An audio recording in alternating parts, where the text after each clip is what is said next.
How do you wreck a multi-billion-dollar industry in just 6 months? Well, as it turns out, it's not that hard if you really try. Today, we're going to break down how a huge cornerstone in Florida's economy didn't just stumble, it was basically pushed off a cliff. And not by accident, but because of a couple of specific laws. Let's dive in. Okay, let's just start with the price tag. $6.6 billion. And no, that's not some wild projection or a typo. That is the actual documented financial crater left in Florida's economy. It's the staggering cost of a political decision that went completely sideways. And you know the most shocking part? Pretty much everyone saw this coming. This whole thing is so much more than just a story about real estate numbers or tourism stats. It's a real cautionary tale. It's about what happens when you take decades of goodwill and trust and you trade it all away for some short-term political points. It really shows you just how quickly a good thing can completely unravel when that trust is broken. So, a $6.6 billion implosion. I mean, how on earth does something like that happen so fast? Well, let me tell you, the warning signs were there. They were flashing bright red, and you really couldn't miss them. Just take a look at this timeline from early 2025. This wasn't a slow leak. This was a dam breaking. In January, winter rental bookings, boom, down 31%.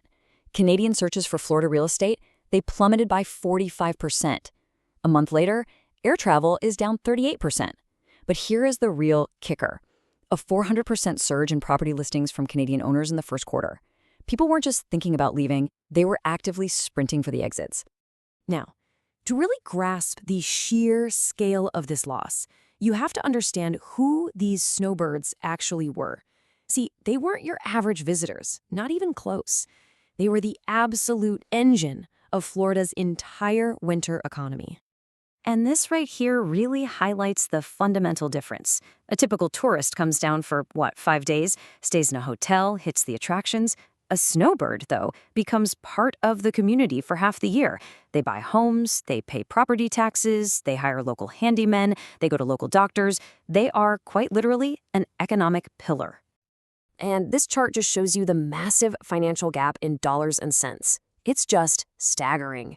The average Canadian snowbird household spent around $33,000 in a single season. The average American tourist family, maybe $1,200. I mean, you would need nearly 28 tourist families just to replace the spending of one of those snowbird households. The math just doesn't work. So, what changed? What was the catalyst? Well, a relationship that was built over decades was shattered almost overnight by new legislation. And this is the exact point where a totally predictable, stable economic partnership turned into a full-blown crisis. The trigger was this thing called Senate Bill 264. Now, on paper, its stated goal was to protect property from foreign interference. And okay, that sounds reasonable. But in practice, the language was so vague and its reach was so broad that it basically created this atmosphere of suspicion around all non-American property owners, including tens of thousands of Canadians who had been owning property and paying taxes there for years. And then it got personal. A new rule came out that required any Canadian staying over 30 days to register as a foreign national, submit to background checks, and even get fingerprinted by the state. I mean, just imagine a retired couple from Montreal who bought their condo back in 1994. Suddenly, after 30 years, they're being treated with suspicion in their own home. That's when the trust was just completely broken. The reaction was immediate. This quote from a real estate agent really captures the feeling on the ground. It wasn't just a financial decision anymore. It became an emotional one. People felt unwelcome, and they just decided, you know what, we're done. The consequences of all this broken trust, well, they weren't abstract. They hit local communities like a tidal wave, and the damage was both swift and very, very measurable. Just take a look at the impact on Main Street. Restaurants, local shops, healthcare clinics, they all depended on that steady 6-month stream of snowbird spending, and they saw their revenues just collapse. We're talking drops of up to 70%, right in what should have been their peak season. It's devastating. And this slide really shows the profound disconnect between the official narrative and the reality people were living. You'd hear politicians saying, oh, but domestic tourism is up. At the same time, property tax revenue was falling by $2.1 billion. They talked about putting citizens first, while service industry layoffs were climbing.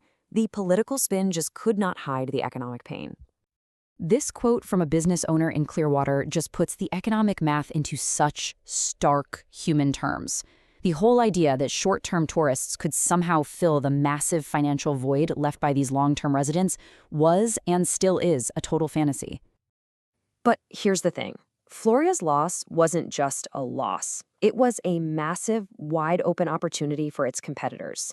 And boy, they did not hesitate. Mexico moved with surgical precision. Their new tourism campaign was an absolute masterclass in targeted marketing.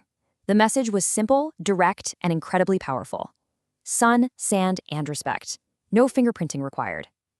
Ouch. And the Caribbean Alliance was just as brilliant and, frankly, just as brutal. They framed the choice perfectly. Still want sunshine, just not the suspicion? They positioned themselves as the welcoming, stable, and smart alternative. They literally turned Florida's new policy into their single greatest marketing tool. So the crucial point is this. Florida didn't just lose revenue for a season. It lost long-term capital. The money that bought homes, paid taxes, and fueled investment, it was now flowing to Mexico, the Caribbean, you name it. And it was flowing there permanently. And the damage spread far beyond just tourism. Banks got nervous, so lending dried up. Municipal bonds were suddenly at risk. Developers hit the brakes on new projects. That initial shockwave just rippled through the entire state economy, fracturing Florida's long-held reputation as a safe place to invest. Which really leaves us with this final thought. At the end of the day, economics is a system built on trust. You cannot separate how people feel from how they spend their money. And when leaders forget that simple, human truth, the price isn't paid by them. It's paid by the small business owners, the service workers, and the communities that are left behind to pick up the pieces.